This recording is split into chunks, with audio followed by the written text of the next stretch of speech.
સ્થાનિક સ્વરાજની ચૂંટણીમાં વહેલી સવારથી જ મતદાન શરૂ થયું હતું ત્યારે વાત કરવામાં આવે તો વહેલી સવારથી જ લોકો મતદાન મથક ઉપર પહોંચ્યા છે। સાથે જ વાત કરવામાં આવે તો વિવિધ સેલિબ્રિટીઓ પણ મતદાન કરીને અત્યારે બહાર આવ્યા છે। ત્યારે અરવિંદ વેગડા આપણી સાથે છે, તેમની સાથે વાત કરીશું।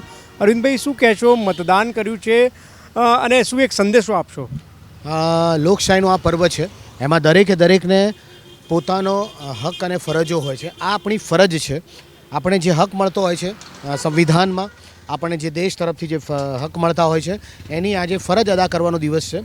હું તો દરેક નાગરિકને વિનંતી કરીશ કે જેમને વોટિંગનો અધિકાર છે એમણે પોતાના ઘરેથી નીકળવું જોઈએ અને આ વખતે જઈ અને પોતાનો મત આપવો જ જોઈએ। આ આપણી એક ફરજ છે અને આપણી ફરજમાં ક્યારેય ચૂક ન થવી જોઈએ, એ વાત હું ખાસ દરેક નાગરિકને કહીશ। જે પણ યુવા આ વખતે પ્રથમ વખત વોટિંગ કરી રહ્યા છે એમને પણ આ વસ્તુનો ખ્યાલ આવવો જોઈએ કે ના, હવે મને અધિકાર મળ્યો છે મારા પસંદગીની સરકાર ને પસંદ કરવાનો, ચૂંટવાનો, તો એણે પોતાનો અધિકારનો ઉપયોગ કરવો જોઈએ। એટલે દરેક વ્યક્તિને આ જે પર્વ છે ત્યારે બધા જ કામ બાજુમાં મૂકીને આ પોતાની ફરજ જે છે એ અદા કરવી જ જોઈએ।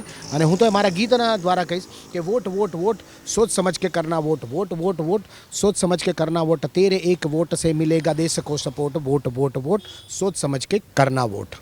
તો ચોક્કસ તેમણે જણાવ્યું કે વોટ જરૂરથી કરો ને સાથે જ વાત કરવામાં આવે કે સુંદર મજાનું ગીત પણ તેમણે રજૂ કર્યું ને જે પણ લોકો હજુ પણ મતદાન કરવા બહાર નથી નીકળ્યા તો તેમને એક અપીલ પણ છે કે વધુમાં વધુ મતદાન કરે તેવી એક અપીલ છે। કેમેરામેન કૌશિક પરમાર સાથે બ્રિજેશ દવે, અમદાવાદ।